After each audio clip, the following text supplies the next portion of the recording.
Usisahau kusubscribe, like na kubonyeza alama ya kengele. Asante.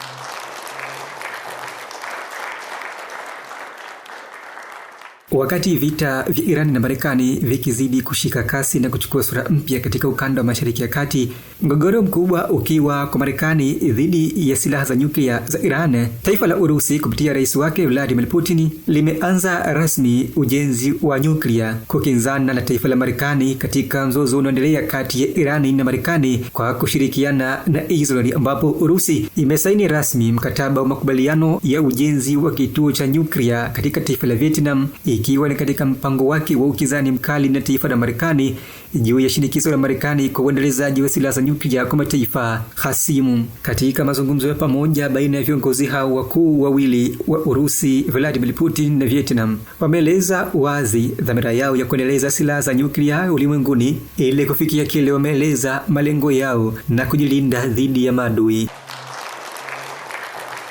Akizungumza katika hotuba ya pamoja, rais wa Urusi Vladimir Putin ameelezea dhamira hiyo, akiweka wazi juu ya Urusi ilivyojipanga dhidi ya upinzani wa kivita na mataifa wahasimu wa taifa hilo.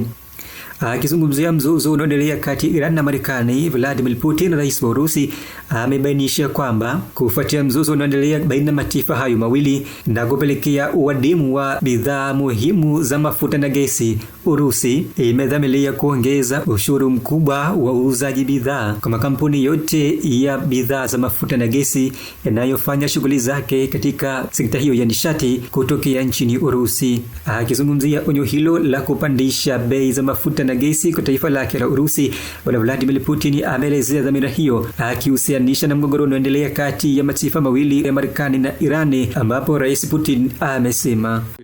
Russian oil and gas companies should think about allocating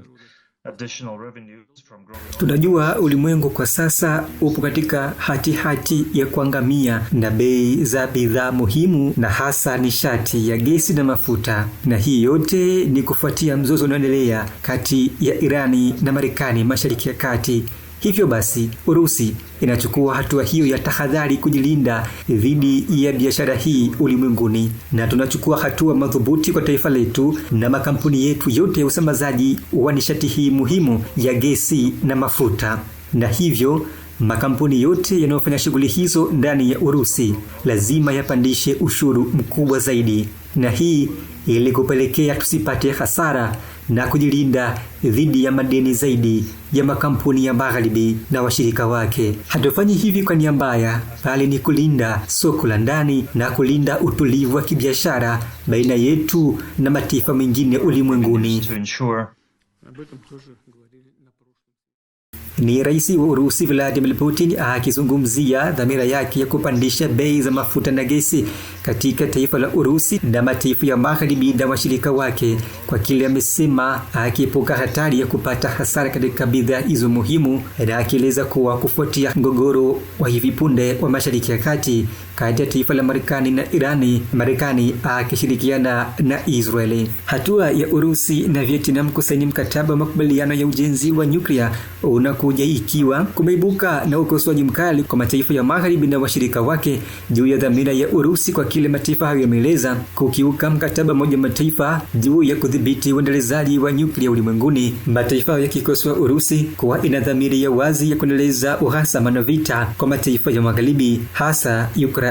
Kusainiwa kwa makubaliano hayo kumefanyika katika mawio ya siku Jumatatu katika ziara rasmi ya waziri mkuu wa Vietnam Pham Minh mji mkuu wa Urusi Moscow, huku utoaji saini wa makubaliano hayo ukishuhudiwa baina ya mkurugenzi mkuu wa kampuni ya ujenzi wa nyuklia Rosatom Alexei pamoja na waziri na mkuu wa ofisi ya serikali ya Jamhuri ya Kisosialisti ya Vietnam, mbele ya waziri mkuu wa Vietnam na mwenzake wa Urusi Mikhail Mishustin. Awali wakizungumza juu ya makubaliano hayo ya ujenzi wa nyuklia, viongozi hao waandamizi wa serikali hizo mbili walisema kwamba makubaliano kati ya serikali hizo mbili yanadhibiti masharti na maeneo muhimu ya ushirikiano kati ya pande husika katika kutekeleza mradi wa ujenzi wa mtambo wa nyuklia Leningrad NPT wenye kuhusisha pia ujenzi wa vituo vya umeme katika taifa la Vietnam. Mradi wa ujenzi wa kituo cha kurutubisha nyuklia huko Vietnam unajumuisha mitambo miwili ya nyuklia ambapo ujenzi Ujenzi huo ni katika mpango wa mapema Vietnam uliowekwa mapema Februari mwaka jana na Waziri Mkuu wa Vietnam juu ya ukamilishaji wake wa ujenzi wa mitambo hiyo miwili ya nyuklia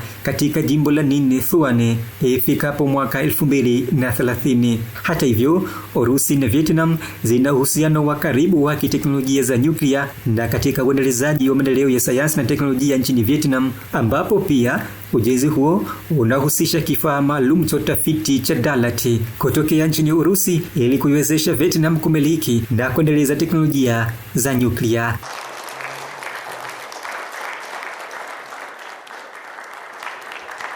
Hizi ni ripoti maalum kutokea Urusi. Mimi ni Chifu Mkuu wa Itifaki na hii ni Yuhoma TV. Usisahau kusubscribe,